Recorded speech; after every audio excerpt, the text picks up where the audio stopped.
What's up guys, this is They Coming, and today I'm going to be kicking off a new series of mine called the Attack Blueprint. When designing a war attack, there's several things to consider to develop a sound strategy that will give you the best chance at 3-starring in war.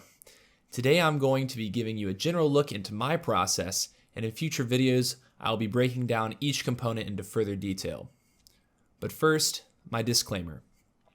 I've been playing Clash of Clans for 1 year, and during this time I've watched a lot of YouTube. If you've been playing the game for a while, many of these tips may sound very familiar, and I acknowledge 100% that I've learned a lot from guys like Jake from OneHive, Powerbang, Clash Tutor, and more. That being said, I believe it can be very helpful to hear the same general principles from someone else's perspective. For example, there were subjects in school that we all struggled in, and sometimes all it took was a new teacher that would reword something or approach something differently, and things would just click. I hope my angle can give you a deeper understanding of the game and help you become a 3-star machine. Let's get started. The first question you need to ask yourself when designing a 3-star strategy is what attack strategy will fit the base, and what are its weaknesses? This is something that you're going to develop over time by listening to my tips, trying many strategies yourself, and paying attention to your clanmates and what strategies they are using. In future videos and over the course of this channel, I'll be talking about the bases that I'm showcasing and what their weaknesses are and how to exploit them. The next question that you need to ask yourself is, how will you deal with the defending clan castle? I've come up with 4 different methods for doing so. The first would be lured, the second is on the fly, the third is queen walk, and finally ignore.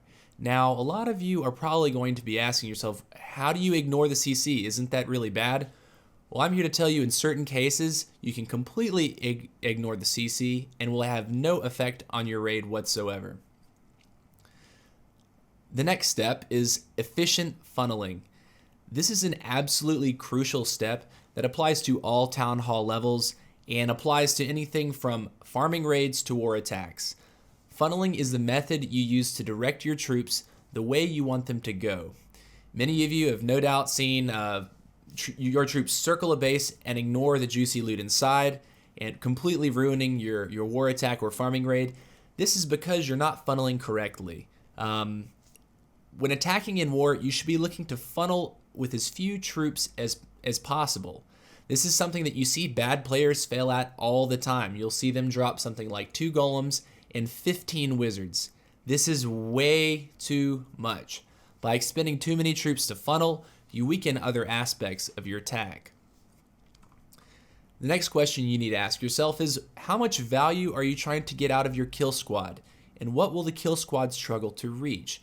Things like giant bombs, bomber towers, the defending archer queen, Tesla farms, and the town hall would all be considered high value targets.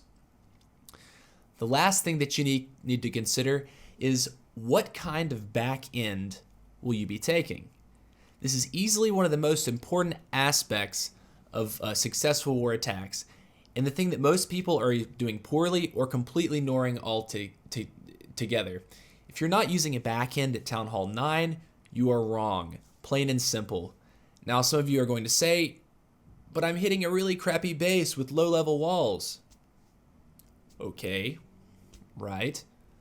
But what are you going to do next week when you face a better clan? Mass Valks and Go Wipe do not 3-star bases with level 10 walls. My philosophy is that you should always be performing and practicing meta 3-star strategies. The Go Vaho is just as effective versus level 7 walls as opposed to level 9 walls. The same goes for Goho.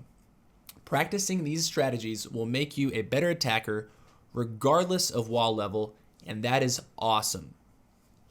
Anyways, guys, I've just given you an overview of sort of my thought process into designing a 3-star attack strategy.